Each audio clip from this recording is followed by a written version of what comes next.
What up, guys? Strictly for mental health, specifically about mental health. I want you guys to not be alone and feel struggling. 28, come join. I'd really love to talk about it.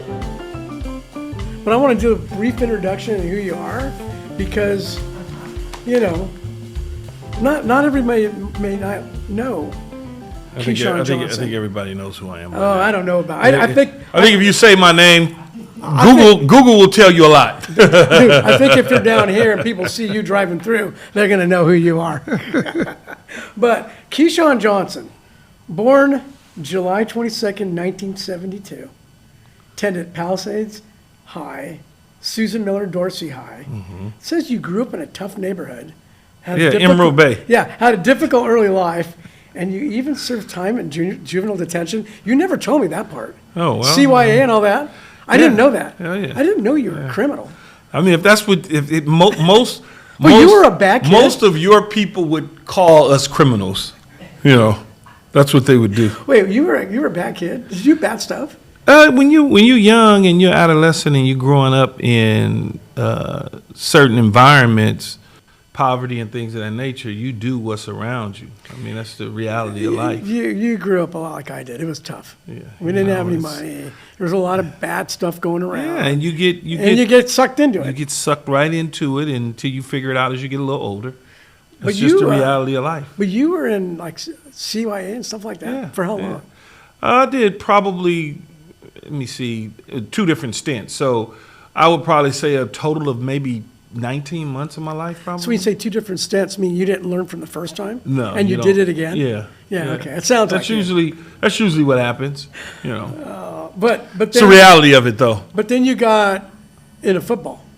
Well, I was already into football. I was into sports in general. Yeah. I didn't actually start playing football, Harold, until my sophomore year of high school. I was a basketball and baseball player. And what got you into that? I always could play. I just was waiting to get to high school. I didn't want to play Pop Warner football or nothing like that. I was just waiting to get to high school to do it, you know.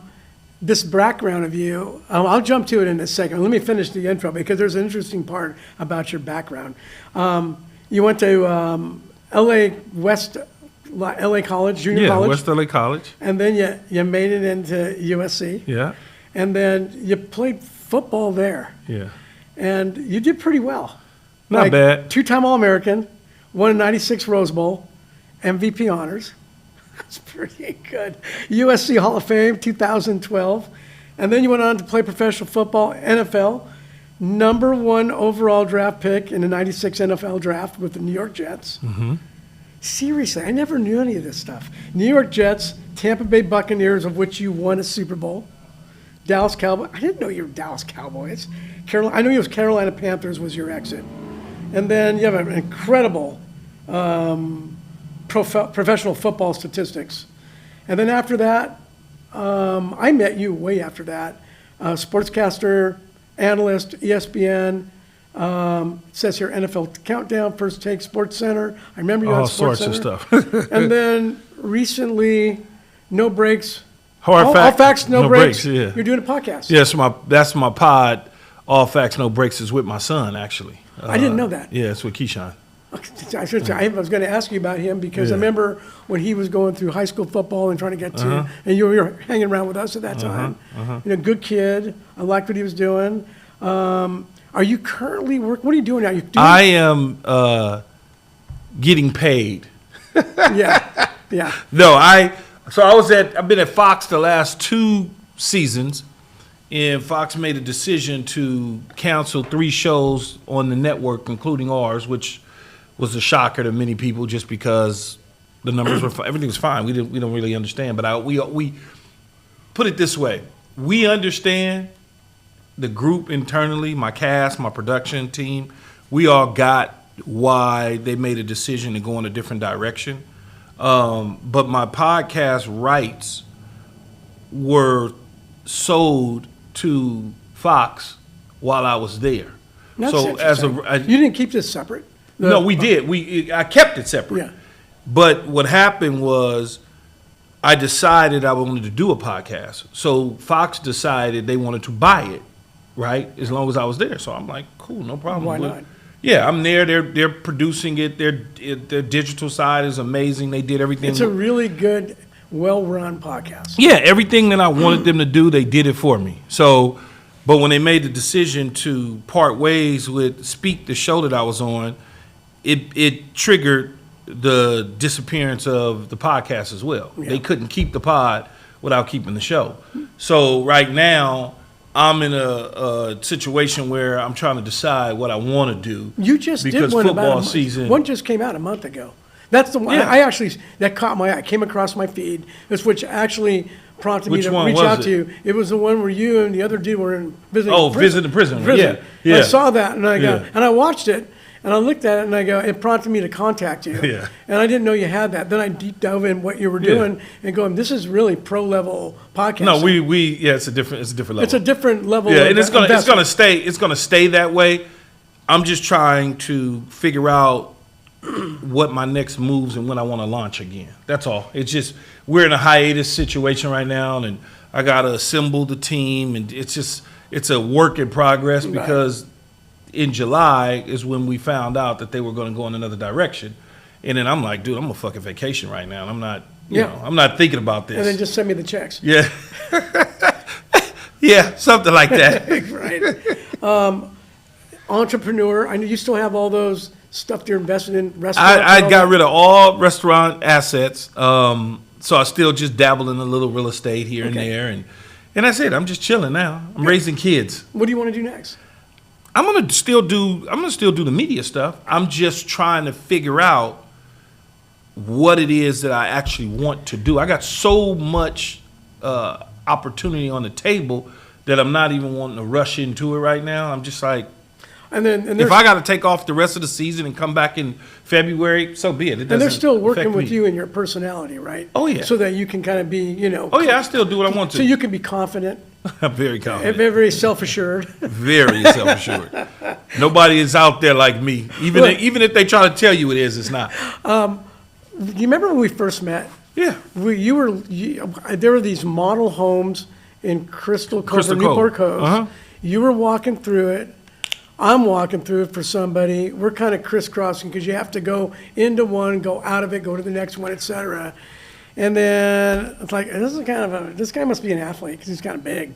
He looks athletic. Black dude, must be an athlete. Can't be a lawyer. And then I'm leaving and you're out there and one of the guys that's like maintenance guy out there is trying to get a photograph and autograph from you. And I go, I must be like some kind of basketball player or something. 'Cause I had no clue who you were. And then you reached out to me with an ad I had in a magazine about real estate. And then I go, I remember you. You're like some kind of sports guy, like basketball or something. And you thought I was like fucking with you. And I'm like, no. I really didn't know who you were. Yeah. So then you told me, and I go, so I kind of had to look it up, and I was like, oh shit, this guy's actually legit. Yeah. I mean, I'm sure in your world you get a lot of, I would say, I don't want to call them fake, but a lot of pretenders. We get a lot of pretenders. Yeah. Yeah, I mean, I knew all the volleyball players in my world. I didn't really know a lot of football players. But everybody in my community knew who you were. The Trojans. Because everybody there comes from USC. Yeah, Trojans. So, before we get started, first of all, how's Jennifer? Good, man. She's good. She's on her way down with the kids so we can enjoy the weekend. And kids are how old? The ones that's coming with her are 16, 13, and 5. And then Keyshawn's obviously older. Treva specifically wanted to say hello to you. Oh, tell Treva hi. Yeah. No, she loves you, dude. And she put together this for you. Everybody that comes on gets a gift. Oh, okay. Well, I'll look at it afterwards. No, you just open it up. You got to open it up. Open it now. Pull it up. This is from our merch store. Oh, okay. She wanted to give you some merch. And then we got, it's size appropriate. I know you're a pajama guy. Yeah, These are 2XLs. Oh, okay, cool. I like it. And then when you're... I'll be wearing it. You'll see it on my pod. You'll see it. And because there's a mug in there. I know, I see the mug. Don't drop the mug. That's when you're sipping your tequila and stuff. Okay, so, look, the reason I reached out to you, I saw that pod you did, the last one that came out, on the prison visit. Yeah. And there is a tiny little snippet in there where you're talking with somebody about, you just mentioned, your daughter passed away from fentanyl. And I have never heard you speak about this. I don't know if you have spoken about it. Not at length. I look back at a lot of that whole subject that I could find. Back in 2021, there were interviews with you. People had, not even interviews. It was just quick commentary. Yeah. Because of what happened. I remember when it happened. Yeah. I didn't know that's what it was. Yeah. You never really talked about it, and I can tell you didn't want to talk about it. So I let it go. Until I saw that pod, I just thought, you know what? I mean, you knew what happened with us. Yeah. I wanted to reach out to you to see if you would talk about it. The one reason is I've been heavy in this space for about 3.5 years now, and I've only really been able to find one male that would speak about it. One male who had lost, one dad who had lost a kid. I've had several moms, guys, they don't go there. They don't want to talk about it. I don't know what it is. It might be how we were raised, culture, because remember, most of these dads are either in their 40s, 50s, or 60s, or like me. 70. Whatever, almost. 75. But, almost. But, we're taught to be like tough, suck it up, Yeah. don't, move on. I remember what it was like when it happened. I felt like someone has to, like be the lifeboat. But I heard you talk about it, and so I wanted to ask if you would talk with me about this to whatever degree you feel comfortable talking. Oh yeah, I'm no issues at all. I don't know what happened, but I look back, and it's a little less than almost a year prior to when Cooper passed away. And I don't know Maia's background. I remember there was some struggles with like school. You talked about that, different people, moving in different areas. I don't know what the situation was around it. It's adolescents trying to grow up in life. No matter how strenuous you are in teaching and parenting, you got to also remember they're still kids. And kids' brains only develop so fast. Yeah. And when you don't get full control to really get them to buy into what you're teaching in the world that's so free out here, they tend to dabble into things that they shouldn't be into because they don't think it'll ever happen to them.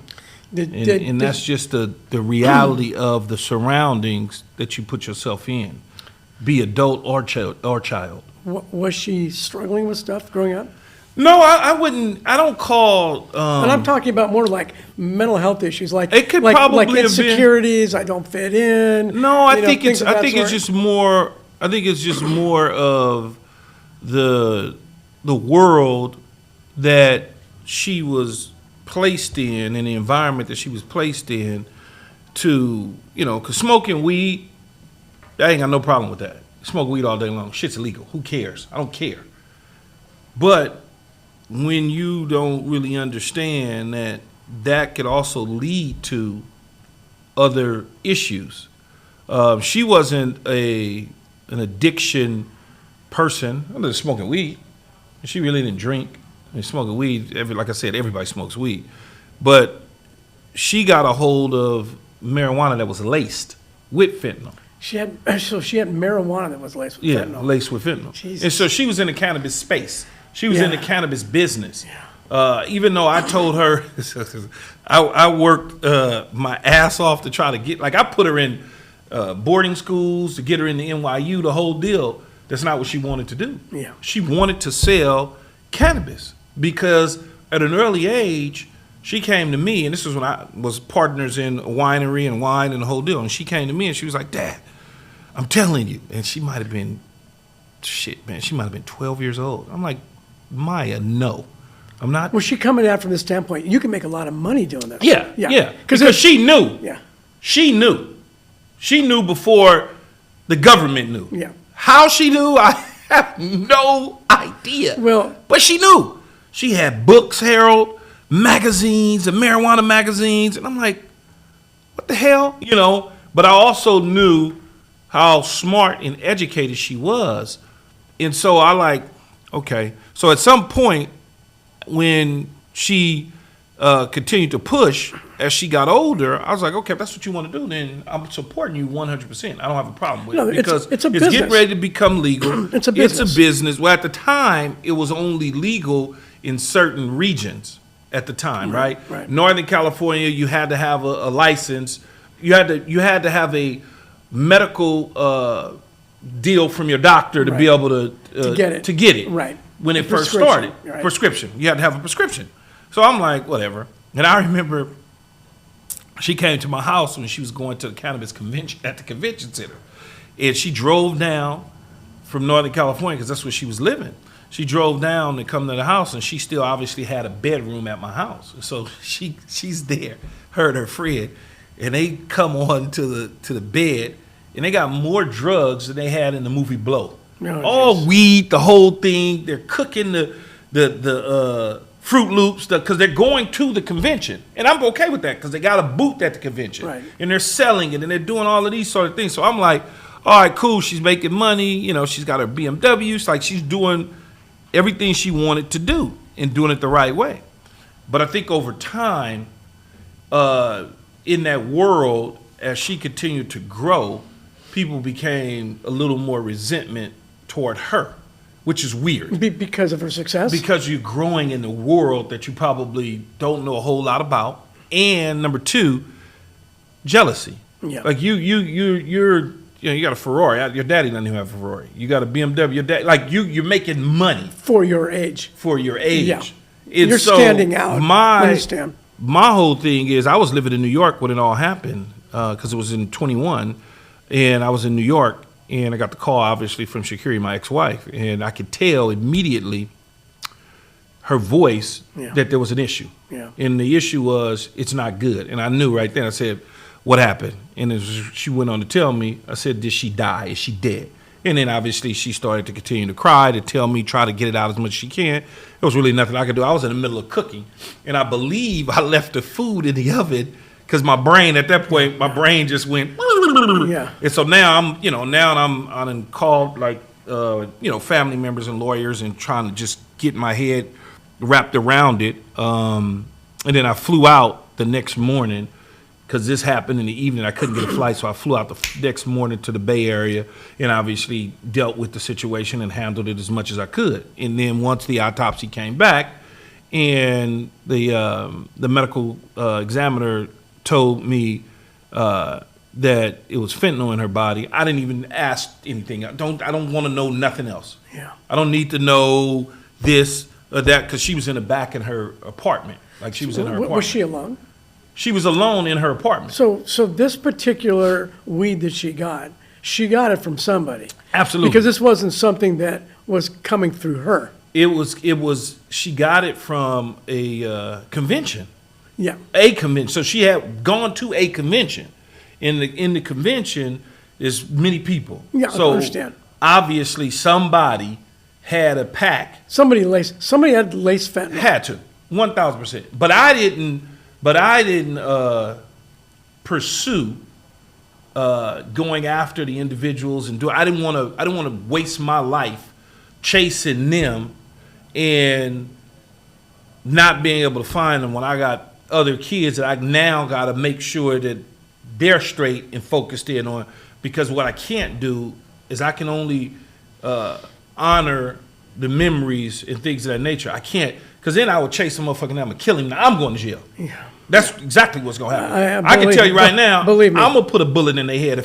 If I knew for a fact, 1,000% that was the individual, I'm going to kill him. And then I'll just deal with it, plead insanity, and go home. If they want to lock me up in a straitjacket, Harold, so be it. No. But that was where my mind was at. And then I said, okay, now I got to worry about the other kids that are alive and doing well, so I don't bring them into some sort of depression and things of that nature. And that's kind of the way I've been handling the situation the entire time. Obviously, my tattoo right here. I saw that. There's certain things that I can do to honor her memory, her foundation that my kids actually gifted me on Christmas, this past Christmas. They gifted me the Maia Johnson Foundation. So the way the Maia Johnson Foundation is being set up is that kids that are 25 and under that struggle with addictions or whatever issues they may have, I want to be a source of resource for them to be able to get the necessary help as much as I can. As I raise funds and do things, I want to be able to have an outreach to those individuals, because there's many of them, as you know, all over the world that just can't necessarily afford to get the help because it's expensive, it's or whatever the expensive. case It's is. very expensive. Yeah. I didn't know that. I didn't know you had a foundation. I didn't know that's what happened with her. Yeah, we just started the foundation in December. My kids gave it to me in December. We are now getting actively, so much. I got so much in my life that things takes a little bit of time to get it organized, because I'm one of the type of persons that I want it to be right. I don't want it to just be throw it against the wall. No, I want the shit to be top notch. Yeah. And so that's kind of what I'm doing in terms of putting it all together. If you ever need any help or collaboration with that, ours started out that way. Yeah. Kids started it. We ended up taking it over from the same reason. And really, it needed to be full-time, do it the right way. Yeah. And we're in so many different spaces. One of the spaces that we're in is that we have access to scholarships for rehab for kids. So if some kids, can't afford it, and they really, it comes down to it. They really want help, then we can get them help. And it's not going to cost them. Yeah, I've put, like, early on when London was in London, I don't know why I always do that. I call Shyla London. I call London Maia. I call Maia London. That's like all these girls, right? And they all look the same. You got a boatload of kids, dude. I ain't got no more fucking kids than you got. I got one now. No, you have two. You still have two. Yeah. That's true. It's a situation where, I try to teach them along the way to look for certain things and get through certain obstacles and understand certain, habits of people. But what I was going to say is my kids gave me this beautiful gift because they knew that I wanted to do it. But they also knew that I got like 1,000 things going, and it's just me really at the end of the day, because mom is taking care of the kids. Right. And so they said, we're going to do this. We'll get it jump started for him. And so I've been able to kind of kick start it, and then obviously the website's coming and all the different things are coming. Yeah, no, that's great. I found that I never planned on being in this, Of course not. but what I've learned is most parents that this happens to, they lay their loved one to rest and then it's over.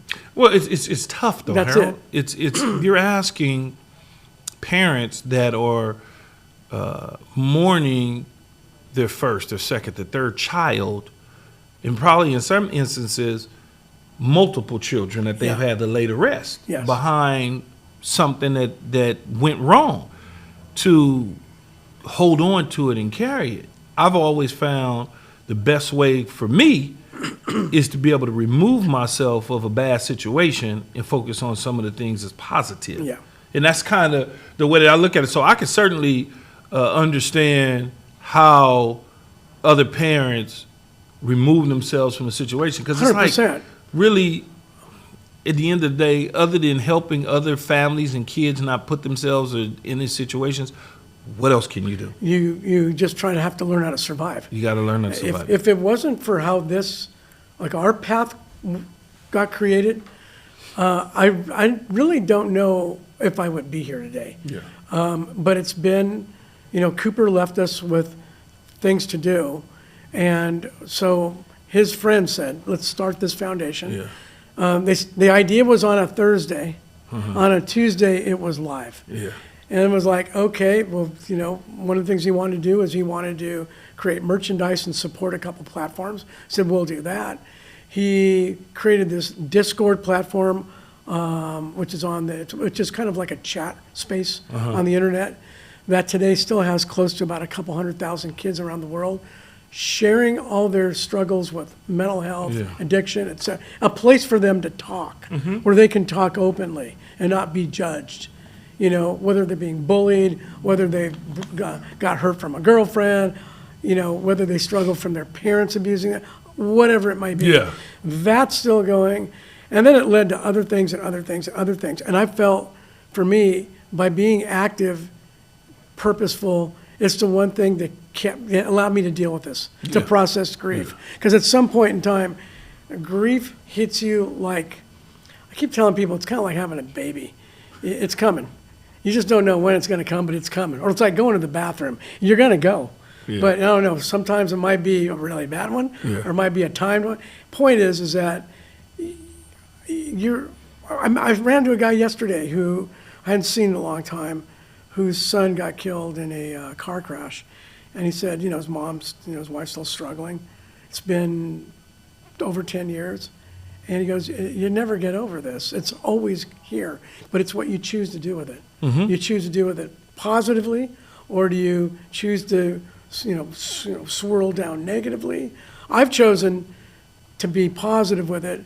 And we found that the more we talk about it, the more we share our experiences, there are kids that our goal is that they'll make a different choice. Yeah. Because they are there making that decision to take or try something, and no matter what we tell them, it's ultimately going to be them. Like I said, Harold, I did a lot to try to, correct the course, right? Whether it was early on where I said, you're gonna have to go to whatever the hell camp in Utah. You're gonna have to get it right, because I can't do this. Then whether it was that, whether it was understanding what it was that she really wanted in life opposed to what I wanted for her. Right. I had to understand those sort of things. And then once I gave the go ahead to do what she really wanted to do, I thought, for me, I'm like, I know she's gonna be okay. So I know she didn't have this addiction of drugs that she's just gonna all of a sudden put in her body. Not gonna happen. The similarity between Maia and Cooper is this: they both took something that they didn't expect to have fentanyl in it. No. And then they didn't have to die. That's the tough part. It's like if it was an addiction issue where someone's continuing to evolve into it, and then they eventually overdose. And that's part of one of the issues we're trying to deal with today, is that, people will talk about it, that it was an accidental overdose. And I cut people to the point. You know what's so crazy, though, about that? I don't know. I think I might have called you and told you this. I live in Calabasas. I live in a gated community. Yeah. Prestigious. I know where you live. Whole deal. Yeah. The fucking guy who was dealing all of this fentanyl in the Southern California area lived in our neighborhood. I'm going to show you something. And across the street. I know, I'm going to show you something. It literally, right across the street.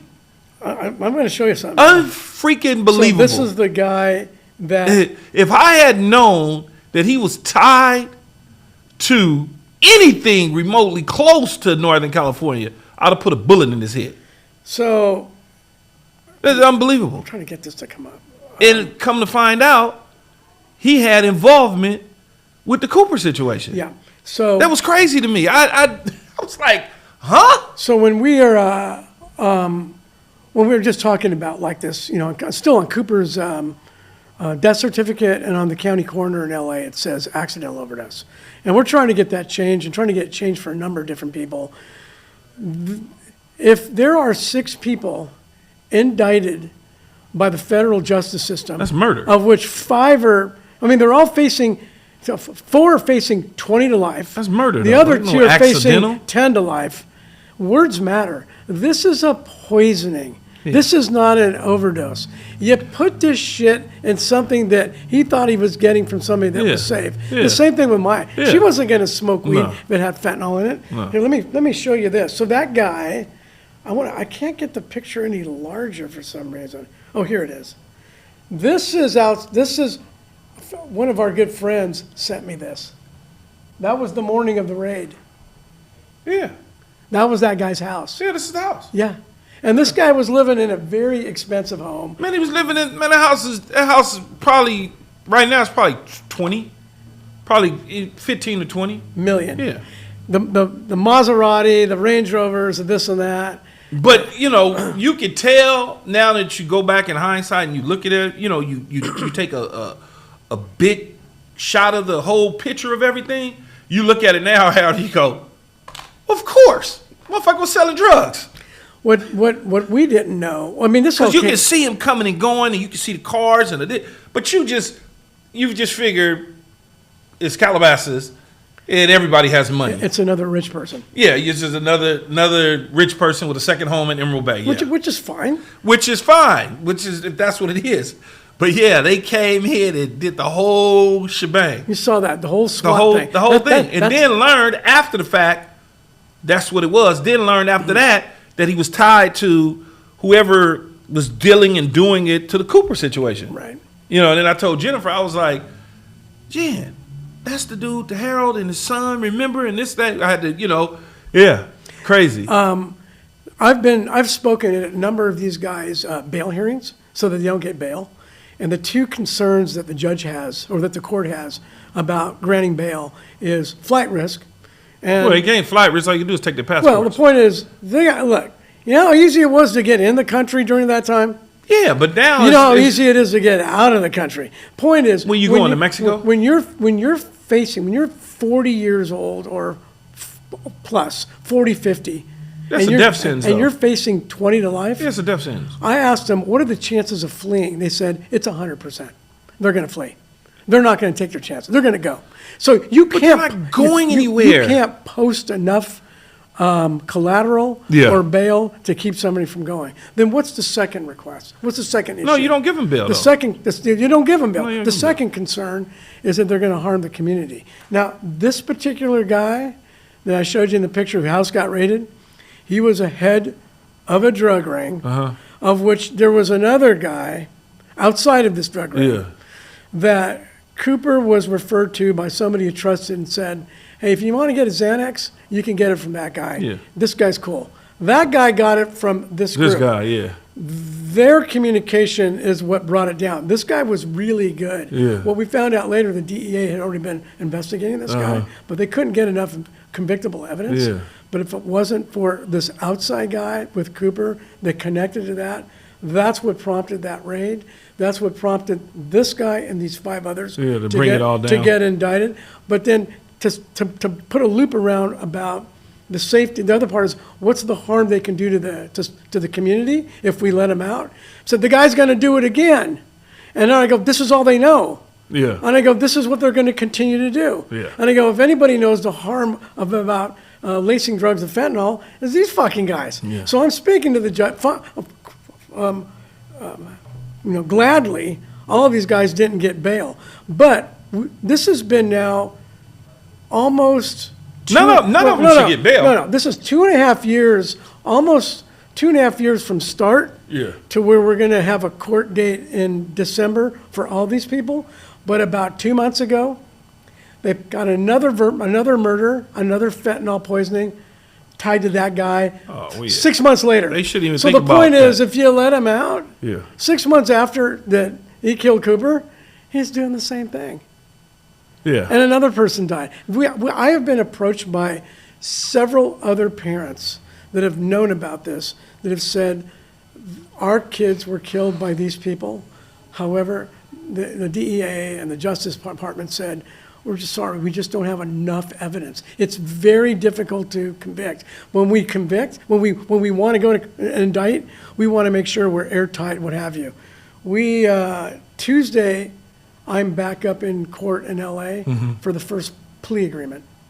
So these guys are, hopefully it's the domino. It's like plea, and that we're done with this. But about a little bit over 1% of all these cases ever end up with any type of accountability, a plea or a guilty verdict. Most of these people go free. Really? In California. It's under 2% of all the ones that get arrested don't get convicted. This is not, I'm not talking about the ones that are out there doing it. It's a nightmare out there. If it wasn't for the DEA, they had a mantra from their head at that time. This is our number one thing we're going to do. We have to stop this fentanyl poisoning. You reach out to all of the police force entities, the local police, the state police, the sheriffs, and they said, if you've got anything, bring us in. You may not have resources. This is what we're supposed to do. There was one young detective that said, we're about to close the case. It's, we just don't have anything there. And he just said, would you happen to have Cooper's passcode to his iPhone? And he kind of asked it like hopelessly. And I said, yeah, I do. Mm-hmm. I go, I handle all this business stuff. And I go, here it is. And he goes, you're kidding me. I go, no, why? He goes, no one has their kid's passcode. I got my kid's passcode. But no one does. Yeah. You know what I'm saying? Or because they use different media, whatever. Yeah. And this is where they found the trail of messages. One, boom, boom, yeah, and which led to that. Yeah. And he just said, I'm going to bring, he didn't tell me what he was doing, but I knew what he was doing. They brought the DEA in, and after they get to a certain point, they finally called us Thanksgiving a couple years ago, so it's almost 3 years, and they said, we just want to let you know, please don't post anything on this, let you know, but we're going to initiate a raid. We're bringing in about 6 people. Yeah. And it was like, you're kidding me. You're kidding me. This is what's happening? And then they did. And then to sit across from these guys in court, Keyshawn, like the head guy. This is the thing that blows me. The guy that you're talking about, Calabasas, is there with his wife. She's the money launderer. He's got, I know of 2 kids that are like teenage kids. They get picked up. His brother is the lieutenant. Then there's 2 other messengers. This was like a DoorDash delivery. Social media, Snapchat, Telegram, order it, go pick it up. This husband and wife get picked up, thrown in jail. That was like a 4 a.m. raid. Yeah. They got kids. I mean, this is how self-centered it is. They don't give a shit about their kids. No, they don't. It's all about the money. It's about making money. That's what they do. They're in jail. Kids, I guess, are with whomever. That ain't my fault. Not my problem. But this is this world. I've been in court with other family members there. They look over at me, man, and they just freaking snicker. It's like, it's cockiness. And it's like, are you kidding me? Mm-hmm. Not one time out of several times I've been there has anybody, extended family, parents, other loved ones, have ever attempted to come out to me and just say, look, I just want to say I'm sorry. Which I can appreciate. I'm not going to blow up at somebody. Yeah. But not one time out of this extended circle of people. Well, that's one of the reasons, I don't appreciate everything that your president does, but the one thing that I do appreciate that the president of the United States is trying to do is get a hold of the fentanyl situation. Yes. Yeah. That I do. I can agree with him on that 1,000%. Agree with him 1,000%. Not everything. Some of the other stuff is just goofy to me. I don't really care. But that right there, when I heard that he had the bounty out on the president of Venezuela, I was like, yeah. Because he was involved. I think I texted you or called you or something. I was like, yeah, that's what the fucking president needs to be doing. That was the first time. Yeah, fired up. Let's go. You and I ever kind of like agreed on anything politically. Truly. Because you're not really. We agree on certain things politically, but your brain is your brain is contaminated with South Orange County bullshit. That's the only difference. Is your brain has been contaminated with the South Orange County bullshit. Well, look, I'm going to let you go with that one because I don't. This isn't a political discussion. No, it's not. But it's still poison. But I'm going to tell you this. I've told this to everybody. I've lost friends over the political arena with Trump. But here's where my hill to die on was. I've told people this. Okay, Trump's running for president. He's running to shut the border down. He's running to go after fentanyl. I get that. Here's what I'm saying. If he does that and he gets elected and he doesn't do it, I'm going to be the first one to say, fucking guy was bullshit. I know. Absolutely. But he did, and what I'm very, very, very happy about, he's continued to do so. Yeah. I thought that this would actually kind of died down. Things have happened. With fentanyl poisonings, we were basically at, for a few years, well over 100,000 a year. Man, when Maia died, around the corner from her, within, I want to say it was probably 28, 48 hours, somebody else died that is a prominent artist whose mom got a hold of the same batch that was in that area, got a hold of it and died. Yeah. It was crazy to learn. I was like, huh? So yeah, it was a spike, man, for a little bit there. It was cool, crazy. We've seen 100,000 plus, 100,000 plus, 100,000 plus, and then it dropped to about 80. And then what we find out is why it's dropping. It's a couple of reasons. One, people are more aware and are carrying Narcan. So a lot of people that have started to die have been kept from dying. And there's been a lot of people that have been listening to guys like you and I and other platforms, and kids are starting to make different choices. Let's hope so. But 70 to 80,000, equivalent to basically a high school class, a classroom every week dying, is still too much. It's way too much. And I just think the more, my hope today in talking with you is that the more we can have these conversations, I think people can see from people like you, people like me, that you can overcome adversity from where maybe how you were growing up, maybe what you've gone through. You can achieve your own success by choice, but also that maybe these kids will make a different choice and understand it's a minefield out there. It's not a matter of if, it's a matter of when. But there's other things that you could choose to do. Absolutely. Because I truly believe, Cooper wanting to take another Xanax, Maia wanting to smoke a lot of weed. I always think that there's you peel it down, it's like why?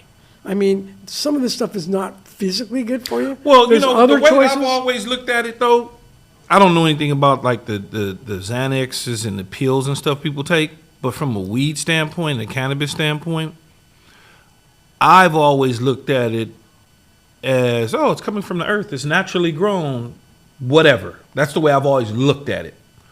Now I'm learning even more that it's some of the shit's stronger than others, and Very it has strong. this and that in it, and some people are spraying chemicals on it to make it stronger. And I'm sitting there, I'm going, they can't just grow in their backyard and smoke it and call it a day. There's a lot more synthetic influence the synthetic with it. stuff. There's a lot more psychotic breaks with it. Yeah. From when you were growing up, this shit's super potent. But there's a lot of issues happening with that. Yeah. And look, I understand it's legal, like alcohol. It's like anything else. There's an abuse aspect to it. Yeah. It's like, I don't support the abuse aspect, but I want to help the people to understand if you're abusing it or if it's, whatever, why? Let's have discussions about why you are and unpack and get to those root causes, because then maybe you can figure out like with Cooper.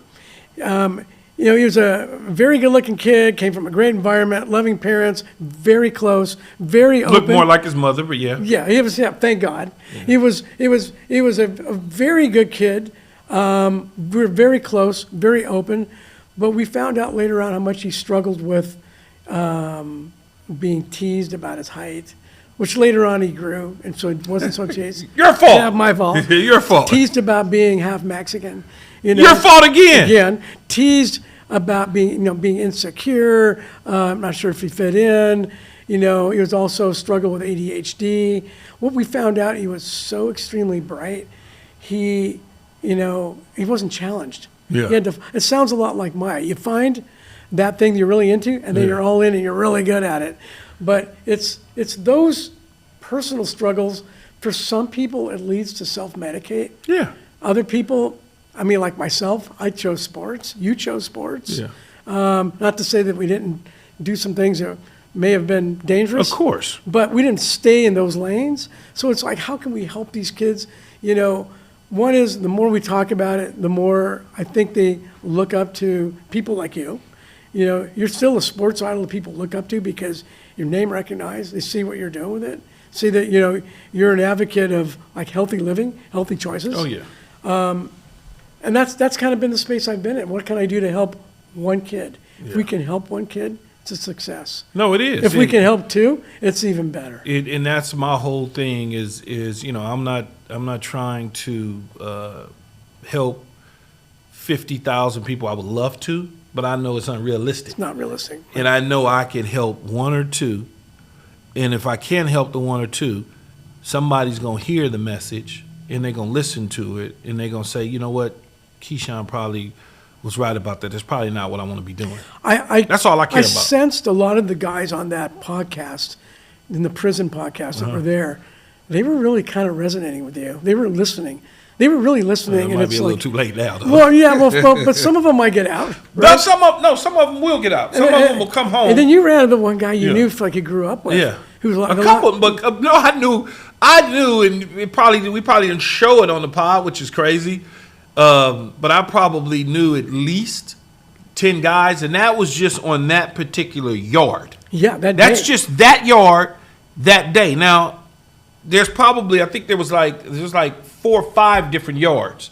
Okay, I didn't go to those. I just went to level 3, which is level 4 is the highest. Level 3 is right below level 4.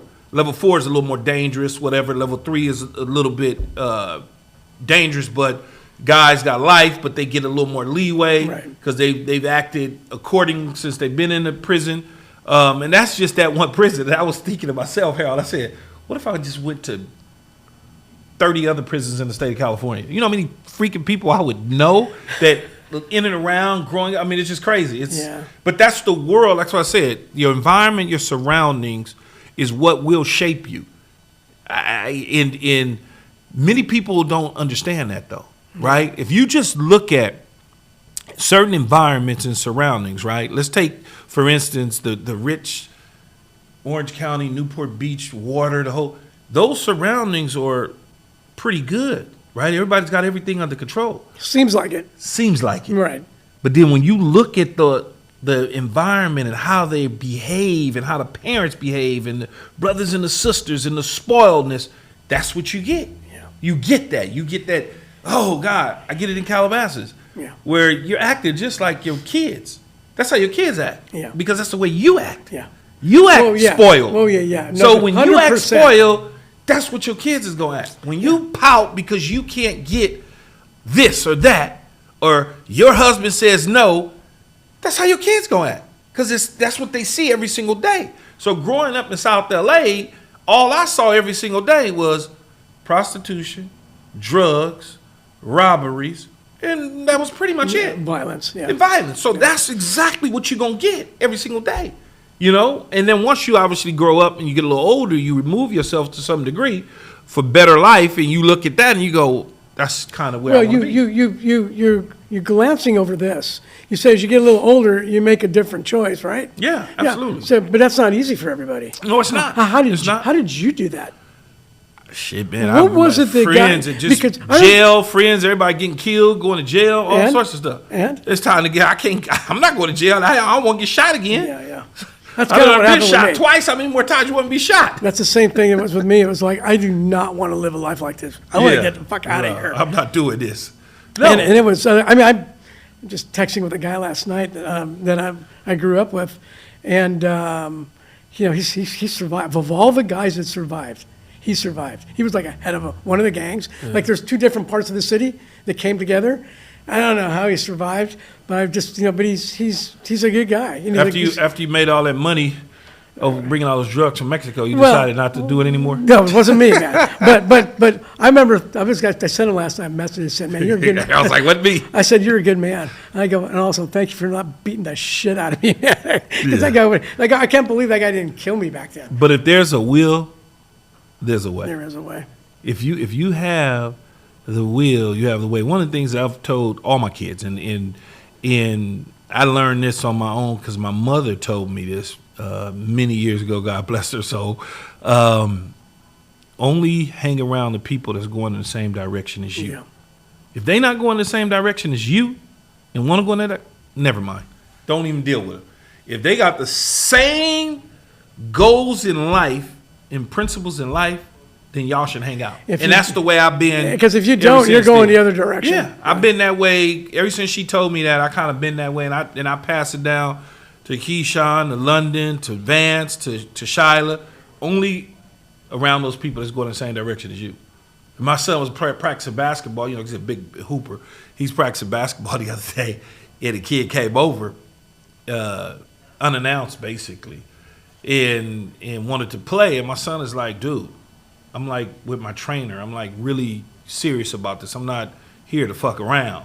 So we can't just shoot. And the kid left, got mad and kind of left. Because my son was, he's 13 years old. He just flat out told him, say, man, I'm here to work. You into another sport, you're not into basketball. So for me to jack around with you, I'm not doing that. Yeah, hook up with you later. Yeah, exactly. Yeah. So that's how I'm focused now. I'm like, you going in the same direction as me, cool. And if you're not, so be it. See you later. If there's anything you could do differently with Maia back then, would you do anything differently? That question has been because we learned so much more after that. I've learned so much more that I didn't know. I've learned some stuff about Cooper in the last week that I didn't know, that some of his friends in this documentary that's starting to wrap up, they're doing some additional editing. All these kids were at our house on Thursday, and I didn't know some of this stuff. Yeah, I probably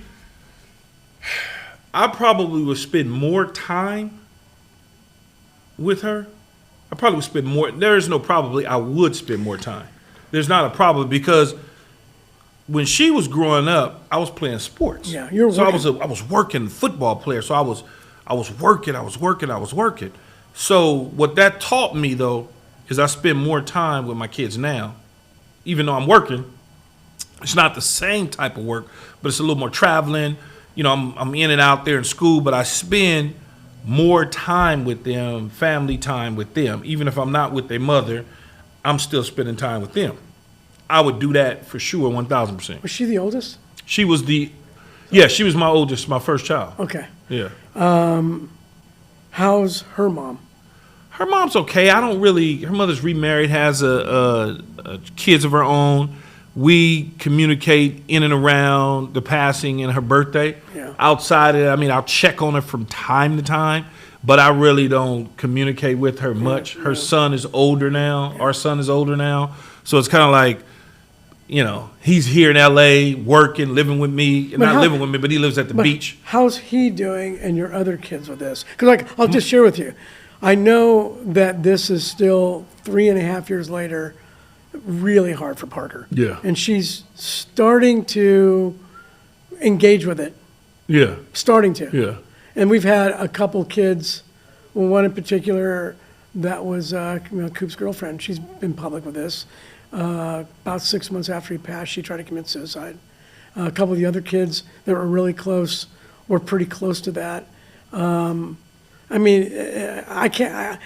mentioned something earlier, which one of the things that I've really been forced to really deal with is that I have my own mindset, my framework of how I view things and how I'm interpreting and how I'm listening to you. Mm-hmm. But I have to also stop at times and go, how's my daughter thinking about this? How's Treva thinking about this? How are you, sensitivity to how you're thinking about your daughter? Your kids in the relationship, because it's all uniquely different, but it's terribly painful. I think for London and Vance, which are older, they knew Maia, right? They knew her, whatever. They was there, the funeral, the whole deal. They understood exactly what took place, why she passed, the whole thing. I think that, just from my observation, is totally scared straight. They especially Vance, I can't be gone 10 minutes without him calling and say, hey, Dad, we come back home. Yeah. He's just, that's where he doesn't know. He don't want anything close to something that could take him out. Keyshawn, he deals with it on his own time, and he's a little more just reserved. But my extended family, like my brothers and sisters and cousins and everybody, they are a support system for him all the time, because they know I have other kids. So he works with me, and we really don't talk about it much unless it's in and around her birthday, holidays, The anniversary things of dates. that nature, or one of my kids, like we could be somewhere on vacation and one of them have, like London has the exact mannerisms as Maya, like to a T. Like shit's crazy. That's pretty cool. Yeah. Like she looks like her, like sometimes when she dresses up, I'm like, why are you dressing like Maya? Yeah. Like, what are you doing? She's like, I ain't dressed like Maya, I'm dressed like me. And I'm like, no, you look, and then Keyshawn will say, damn, she looks just like Maya. Yeah. Because of her clothes Right. and her mannerisms and how she walks. Totally and get it. Do the whole thing. And so but as a family, we really only have conversations in and around events that had to deal with her. Are they hard? No, not really. No, because I think we've all come to the realization that she's no longer with us. Yeah. And there's nothing we could do. All we could do is honor and live in those great memories that we had and shared. That's pretty much it. Yeah. You know? It's true. We are very fortunate. Like I said earlier, most of the people I've met, I mean, I mean, there's a look on their face, especially from the fact that if they've lost their kid from fentanyl poisoning, where they didn't need to die. So it's, you know, it's a murder. It's totally a murder. If anybody ever told me, well, first of all, I don't know that you could be addicted to fentanyl. Because everybody that I know that's taking fentanyl, they fucking die. I just know how. I've only met 2 people that were actually choosing to take fentanyl that lived, and yeah, I don't know anybody that chose to take it and die and is alive. Everybody I know to take it, they're dead. They die. So I mean, but I have met 2 people that have recovered from it, and that was their drug of choice. It's like, well, first of all, how are you fucking alive? You know, but that's a whole. I even know police officers that got close to it and had to do whatever they do because they was about to die. Yeah. You know, so I'm like, if that happens to somebody who actually physically didn't take it, but smelled it and held it and damn near died, I don't understand how you survive if you actually are taking it. Yeah, I don't know either, but I've met 2. Yeah. And I couldn't believe the first one I met was it was a presentation at a rehab facility, and this guy came up to me, and I just always asked him, what was your drug of choice? And he goes, it was fentanyl. I go, what? I go, oh my God, how are you here? Are you alive? This is a true story, though. This is 2 years ago, maybe. I was going to work, and it's early in the morning, so I had to go downtown to the studio, and I stop at 7-Eleven usually to get me something to drink, whatever, Red Bull, whatever, that type of poison I want to put in my body. And there's 2 homeless guys hanging out in front of the store. And one of them was arguing with the other guy. And so I said to him, why y'all arguing? He's like, can you believe this motherfucker trying to get me to take fentanyl? I swear to God to you, man. On my daughter's grave, I swear to you. And I'm like, he's what? He's like, yeah, this dumbass trying to get me to take fentanyl. I was like, you better not do that. He's like, that's what I keep telling him. I ain't trying to die. And I was like, it was just interesting that these 2 hobos was arguing because one dude was trying to prompt the other guy into taking fentanyl, and he was like, dude, I'm not touching that. It was the craziest thing. I should have filmed it, but my brain was it was early in the morning, but it was the craziest thing I ever seen. I mean, I don't even know where you could get it, because basically the stuff that's being sold it's either 100% fentanyl and it's a fake pill, or it's got laced like it is with Maia. Yeah. But I did not know that was marijuana, because what we're finding now is fentanyl is in everything. It's in, all the fake pills, all the antidepressants, all the opioids. It's in Adderall. It's in vape cartridges. It's in weed. And it's like, shit, it's in fucking everything. So as a kid, it's interesting how these kids, when I chat with them, we'll talk about it, and it's like there's a disconnect. It's like not going to happen to me. And so I go, whoa, let me give you an example. I go, let me talk to you. Let me put it this way. First of all, it's basically 70% of the stuff out there that's illicit has got a lethal dose of fentanyl. 70. Now, so you got a 30% chance of living, 70% chance of dying. So I'll give us an example. Let's just say we're here, hanging out. How about I buy you flat, we'll get pizza. Go right down to the Z Pizza at Crystal Cove. It's like a mile away. I go, whatever you guys want, I'll buy the pizzas. Great. Would you go there and pick it up? Sure. Would you go there and pick it up there and back, knowing there's a 70% chance you're going to die in a fatal car crash? It's going to happen. So you got 7 out of 100, you're going to die. Would you do it? They go, no. I go, but I'm buying the pizza. No way. Then why would you experiment with something? Why would you? And it's like the light bulb goes off. And then they ask, well, why do people put it in the drugs? And they go, well, there's 2 reasons. Number one, it's so highly addictive that this is the cost of doing business. Yeah. That if we get And it's probably cheaply made, too. if we get 3 or 4 addicts out of it, but 6 or 7 die, So be it. It's cheaply made. We can benefit from making money. and that's what it's But about. those same people, though, because I'm blunt as hell, you're going to fucking die. You're going to die. I'm not going to sit up here and explain nothing to you. You touch it, you're going to die. And if you want to die, then you go ahead and you fucking do it because you're going to die. You talked about like the Orange County, Newport area, but it's really kind of like all the areas. It's all the areas, but I'm here in the OC. So, But you know. but it's everyone. There's a huge degree of denial that can't happen to me. Oh, no, what it happened? can- it can What for sure happened to my happen. family? Trust Not my kids. What we're finding out, what we've experienced. There's a lot of people that don't want to talk about it, and usually what that is, there's probably some shit going on at home. It might be, But the more and that's the reason you should be talking. But the more we can talk about it, maybe it's not me that gets through to your kid, but maybe it's you that gets through to their kid. They see you on a podcast. They see you talking about what happened with your daughter. Yeah. They see somebody else.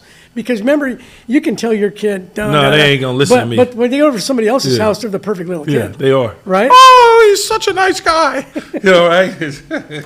He listens to me all the time. We love just having him over here. Like, yeah, okay.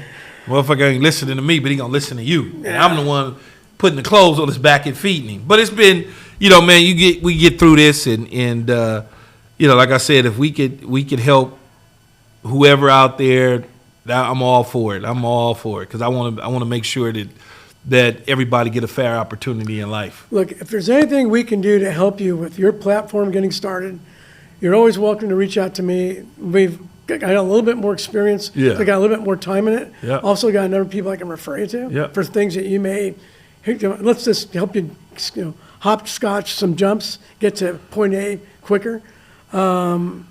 Glad to help you in any way I can. I don't want to keep you too long for your family today. No, that's all I just good. wanted to connect with you. It's been a long time.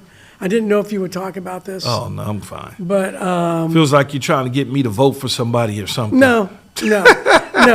Eventually you'll come around and figure Never. it out. Not a chance. No, I mean, seriously. Eventually you'll come around and figure it out. Not a chance. You're a smart guy. Nah, I'm The very smart. guys figure it out. I'm very smart, but I'll never go that route. That route I will not go. It doesn't matter. Still love the guy. He's been a good friend, a long time. And I really want to thank you for keeping your brother from killing our neighborhood kid. Oh, yeah. Remember that Yeah, time? yeah. And I'm sorry to hear your mom passed. Oh yeah, I that got- was 1,000 years but ago. I got a chance to meet your mom, and she was a sweet Yeah, woman. yeah. She was a really My mother- nice gal. My brother's been dead 15 years now. It's been a Yeah, while. it's 15. What about your brother? Is he He's still around? been. Oh, Matt brother. Yeah, he's still here. Yeah, I was just with him Labor Day. He was over at my house Labor Day. I thought for sure, man, when you went over there, your brother was going to kill that kid. He was about to. Another kid in the world that don't know any better. Yeah. Well, whatever. That kid figured it out real quick. Yeah. The other kid who he's a guest of, he figured it out real quick from his dad. Yeah, that's he, good. he was going to stay at school. Yeah. He wasn't going to lose his football scholarship. It's good. Hey, man, All right, man. thank you for coming. Always. I always appreciate it. Take your swag gift with you, and stay in touch. No, come on. Always. Keyshawn Johnson, kind of an athlete, a little bit of a notable, and then good luck with all these new ventures. Keep me posted on it. All right, for sure. Okay. What up, Yeah. guys? Strictly for mental health, specifically about mental health. I want you guys to not be alone and feel struggling. 28, come join. I'd really love to talk about it.